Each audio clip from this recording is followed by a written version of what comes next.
আসসালামু আলাইকুম প্রিয় শিক্ষার্থী বন্ধুরা, আজ আমি তোমাদের অনুশীলনী 9.1-এর 23 নম্বর সমস্যাটি সমাধান করে দেখাবো। তো শিক্ষার্থী বন্ধুরা, তোমরা যারা আমার ভিডিওটি ফেসবুক পেজ থেকে দেখছো তারা অবশ্যই ফলো দিয়ে রাখবে, আর যারা ইউটিউব চ্যানেল থেকে দেখছো তারা অবশ্যই আমার চ্যানেলটি সাবস্ক্রাইব করবে এবং পাশে থাকা অল বেল আইকনটি বাজিয়ে রাখবে, যাতে আমার পরবর্তী ভিডিও নোটিফিকেশন তোমাদের কাছে অতি দ্রুত চলে যায়। তো শিক্ষার্থী বন্ধুরা, বেশি কথা না বাড়িয়ে মূল ভিডিও শুরু করা যাবে।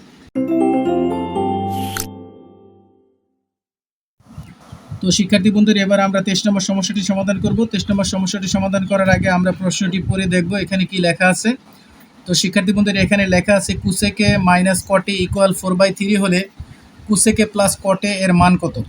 তো শিক্ষার্থী বন্ধুরা, এই ক্ষেত্রে এখানে দেওয়া আছে আমাদের কুসেকে মাইনাস কটে ইকুয়াল 4/3, এটা আমাদের দেওয়া আছে। তো এটা দিয়ে আমাদের কুসেকে প্লাস কটের মানটা বের করতে হবে।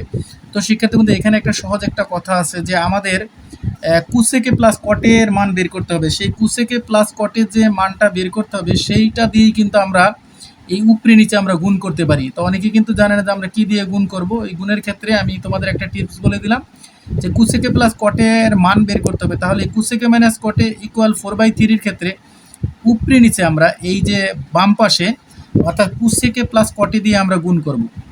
কুসেকে মাইনাস কটে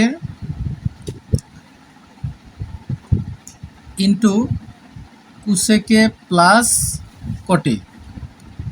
তো শিক্ষার্থী বন্ধুরা, এবার নিচেও আমরা এই কুসেকে প্লাস কটেই নিব, কুসেকে প্লাস কটেটাই আমরা নিচে নেব। আর এখানে আমাদের বাম পাশে আছে ডান পাশে আছে 4/3, সেটা আমরা লিখব। তো শিক্ষার্থী বন্ধুরা, এখানে আমাদের একটা সূত্র আছে a minus B A plus B. ওই সূত্র অনুপাতে এখানে আমাদের সূত্রে আসে কুসেক স্কোয়ার এ মাইনাস কট স্কোয়ার এ।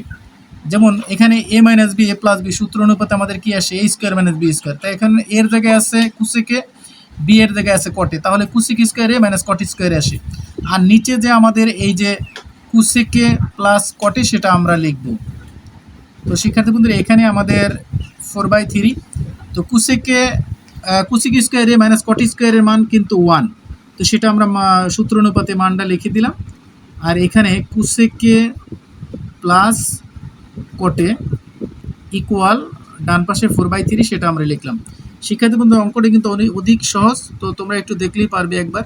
তো এখানে আমরা এটা যদি উল্টে দেই, অর্থাৎ নিচে যদি 1 লিখে আর উপরে যদি আমরা কুসেকে প্লাস কটে লিখি, তাহলে আমাদের ডান পাশে যে 4/3 আছে সেটাও কিন্তু আমরা উল্টে দেব। তো শিক্ষার্থী বন্ধুরা, এখানে আমরা লিখতে পারি বিপরীতকরণ করে, বিপরীতকরণ করে। তো সুতরাং এখানে আমরা লিখব কুসেকে প্লাস কটে, অর্থাৎ 1 দিয়ে কুসেকে প্লাস কটেকে ভাগ দিলে কুসেকে প্লাস কটই হয়, তো 3/4। সুতরাং নির্ণয় মান, এটাই আমাদের নির্ণয় মান 3/4। তো শিক্ষার্থী বন্ধুরা, এখানে আমাদের 23 নম্বর সমস্যাটি সমাধান করা হয়ে গেল। তো শিক্ষার্থী বন্ধুরা, তোমাদের সাথে দেখা হবে নতুন আরেকদিন নতুন আরেকটি ভিডিও নিয়ে। সেই পর্যন্ত সবাই ভালো থাকো। আল্লাহ হাফিজ।